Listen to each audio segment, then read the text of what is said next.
the bathroom in my house just got clogged, so I have to do that part first before doing the live stream. And turns out it took like more than half an hour. So yeah, let's just straight into the point because I'm going to be late for uh, working my class today. So yesterday's NXT started with the match between Cameron Grimes and Solo Sikoa for the North American Championship. The match went really well, and there was a moment where Solo Sikoa would win the title, but then Rick Williams came to distract Solo Sikoa, and because of that, Cameron Grimes hit his finisher, which is the double foot stomp, to retake his title. And then Carmelo Hayes comes in and attack Cameron Grimes from behind. Both Rick Williams and Carmelo Hayes uh, deliver a beatdown towards Solo Sikoa and Cameron Grimes, and then this is signal that he won a rematch for the North American Championship. We might going to see a triple threat because currently Grayson Waller is in a tag team division, and Santos Escobar looks like going to be having a rivalry with Tony D'Angelo. So we got another segment between Braun Breaker and Joe Gacy. Joe Gacy said that he already sent Rick Steiner, which is Braun Breaker's father, back safely, but he took something that is really important to his father, which is the WWE Hall of Fame ring. He took it and he threw it to a campfire, and then we got a segment where Von Wagner attacked Kushida and Ikemejiro. So it was scheduled that he's going to fight Kushida in a match, but he took them both in backstage. And then Robert Stone and Von Wagner decided to come to the ring to shout a promo, and then Ikemejiro comes in saying that he won a match with him. So the match happened, and then this crazy stuff happened, which is when Von Wagner threw Ikemejiro towards the NXT audience, and it was really amazing. I did not expect that. And yeah, Really Deadly's new name is, I don't know, Elton Prince and Kate Wilson. Is that Sam Wilson and Louis Howley? I don't know the reason. I don't know which one is their real name because it's a moment. It is a thing where on NXT they use their made up names, and then when they made it to the main roster or got transferred to somewhere else, they change their name to their wrestling name or their real name. For example, Bobby Roode on NXT, when he got to the main roster, he changed his name back to Robert Roode, which is his name before in TNA. So we got a match between Dakota Kai and Mandy Rose for the NXT Women's Championship. The match Rose via distraction. She hit the running knee strike and then 1 2 3, and then Wendy Chu comes in and then started shooting the three of them with a water gun, which is weird, I guess. Then we got back to a Joe Gacy promo where he take the ring from the fire, put it on his finger, and boy, you don't know how hot a metal can be. That thing is going to soak into his finger, and it's not going to be able to pull that thing out. It's become part of your body. So we got a segment between Santos Escobar and Tony D'Angelo. I think you can watch it on YouTube. I don't really know how to describe this segment. Tony D'Angelo says that what happened last week was a misunderstanding, and he has some offering, which is a pack of money in an envelope. But Santos Escobar put it back to Tony D's bucket, and he says that respect cannot be paid, like you cannot buy a respect. So this could mean a face turn for Santos Escobar, which is I'm looking forward to it because his face, like Santos Escobar face could work either as a heel or as a face. And then we got a promo from Cora Jade, and then in the middle of her promo, Natalya comes in. Like, holy crap, Natalya on NXT. The crowd was chanting crazy. They were like, Nari, Nari, and welcome back chant. It was crazy. She was really emotional. She said that Cora Jade is the future of NXT's locker room, especially the women's division. And then she said, something along the line of the future of NXT women's division is bleak, and then she slapped her.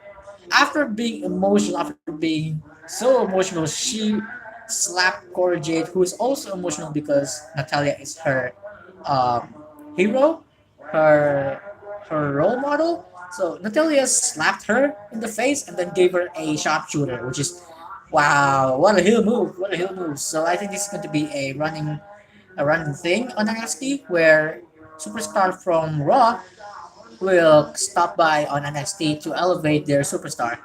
And most of the time, it's going to be, I don't know. I don't think it's so. If the NXT superstar is a heel, they will bring a face, and if the NXT superstar is a face, they will bring a heel. They will bring a heel. So I think this is going to be a running thing. We've got with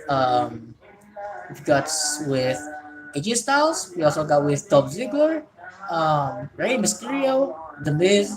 It looks like now it's time for Natalia. And then we got a match between Cyan Quinn and Greco Anthony. They get some beef. This is also part of the storyline with Joe Gacy. And then the main event, before we go to the main event, we got a segment where Duja and Index had a conversation backstage. What if Dexter Loomis and Duke Hudson becomes a tag team? They could dominate the tag team division. At first, they refused, but in the end, they said, "All right, fine," but with like a forced expression. So let's see if if the thing between Dexter Loomis and Duke Hudson could work. Because I'm not really a fan of this storyline, of this love story. I mean, it was fun when the wedding happened, but when they stretch it out to this, it was like, I don't know, it's just disgusting. So, the main event, a gauntlet match for the NXT Tag Team Championship. The first team to start off the match, which is Legado de Fantasma and the Greek Brothers. The Greek Brothers got the win pretty easily. And then Josh Briggs and Jensen. Briggs and Jensen. They made their entrance. There was a fist bump between the four of them, signing respect. And I think they're going to make the Creed Brothers a face tag team in this storyline. So I don't know which one is Julius, which one is Brutus. So Brutus and Jensen put one of them onto the announcement table, which is crazy. And the fact that the Creed Brothers still won the match, it's crazy as heck. So with Bruce and Jensen got eliminated, the next one is Grayson Waller and Sanga. And the thing is, turns out Grayson Waller is not actually injured. He's just faking his arm injury. But in the end, Creed Brothers still won the match by pinning Sanga, which is crazy. I thought they were going to pin Grayson Waller, but they actually pinned Sanga. So the last one is pretty deadly. And boy, oh boy, they don't have any chemistry at all. I don't know if they don't have any chemistry because there's some spot that felt kind of weird, but I think it's also because of the fatigueness of the Creed Brothers. I don't know if they actually felt fatigue or if they sell it really well. Hello, Villa V2. So I don't know if the Creed Brothers actually feel tired in this match or did they actually really sold it like really well. That's why some of these spots kind of a bit wacky, but Tioman NXT. Nah, I don't think Tioman's going to make his debut on NXT yet. He's going to dominate NXT UK for now with his Dia Familia faction. Well, I mean, if you love Randy Orton, that's fine by me. But right now we're talking about NXT 2.0. So yeah, um, basically one of the Creed brothers got taken out. Pretty Deadly did a lot of amazing moves onto the Creed brothers. In the end, they hit the spilled milk. The spilled milk, which is literally like a modification of the heart attack, instead of a coastline, it is a neck breaker. So yeah, Pretty Deadly won the title. I was pretty happy with that choice because I think when they brought Pretty Deadly into the mix on NXT 2.0, I was like, they're going to win the title. There's no way. There is no way to just put a random tag team from NXT UK to NXT 2.0 and just call it a day. They're going to win the title anytime soon. And yeah, thank you if you like my channel. It's a bit unknown. Well, I mean, yeah, I mean, I only have like 3,000 subscribers. Of course, my channel is unknown.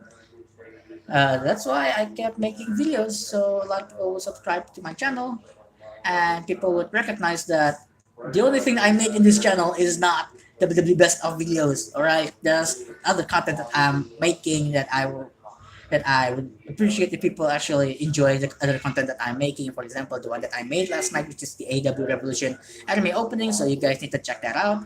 It had like 100 views right now. I hope it will gain more views. So let's get back to the topic. Pretty Deadly won the title. I was pretty happy with that.